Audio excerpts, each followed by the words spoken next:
తమిళనాడులో అసెంబ్లీ ఎన్నికలు సమీపిస్తున్నాయి. దీంతో నేతలంతా జోరుగా ప్రచారం చేస్తున్నారు. ఓటర్లను ప్రసన్నం చేసుకునేందుకు నేతలు తీవ్రంగా శ్రమిస్తున్నారు. ఎన్నికల ప్రచారాల్లో జోరు పెంచిన డీఎంకే నేతలు డోర్ టు డోర్ క్యాంపెయిన్లు నిర్వహిస్తున్నారు. ఎన్నికల ప్రచారంలో పాల్గొన్న సీఎం స్టాలిన్ ఇవాళ ఉదయం చెన్నై మెట్రోలో ఎన్నికల ప్రచారం నిర్వహించనున్నారు. మెట్రో స్టేషన్ కు చేరుకున్న సీఎం స్టాలిన్ స్వయంగా టికెట్ తీసుకుని మెట్రోలో ప్రయాణిస్తూ ఎన్నికల ప్రచారం చేశారు. ప్రయాణికులతో కలిసి మాట్లాడారు. అభిమానులతో సెల్ఫీ దిగారు. అటు తమిళనాడు డిప్యూటీ సీఎం ఉదయనిధి స్టాలిన్ కూడా ఎన్నికల ప్రచారంలో పాల్గొన్నారు. చెన్నైలోని పలు ప్రాంతాల్లో ఎన్నికల ప్రచారం నిర్వహించిన ఆయన ఓటర్లతో నేరుగా మమేకమయ్యారు. డోర్ టు డోర్ క్యాంపెయిన్ నిర్వహించిన ఆయన ఈ ఎన్నికల్లో మరోసారి డీఎంకేకు ఓటు వేయాలని ఓటర్లను కోరారు. ఇక మరోవైపు బీజేపీ అభ్యర్థి తమిళిసై సౌందరరాజన్ కూడా జోరుగా ఎన్నికల ప్రచారం నిర్వహించారు.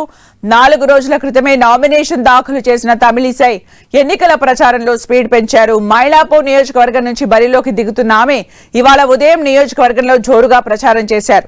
ప్రచారానికి ముందు ఆలయానికి వెళ్లిన ఆమె ప్రత్యేక పూజలు చేశారు. అనంతరం ఎన్నికల ప్రచారం నిర్వహించారు.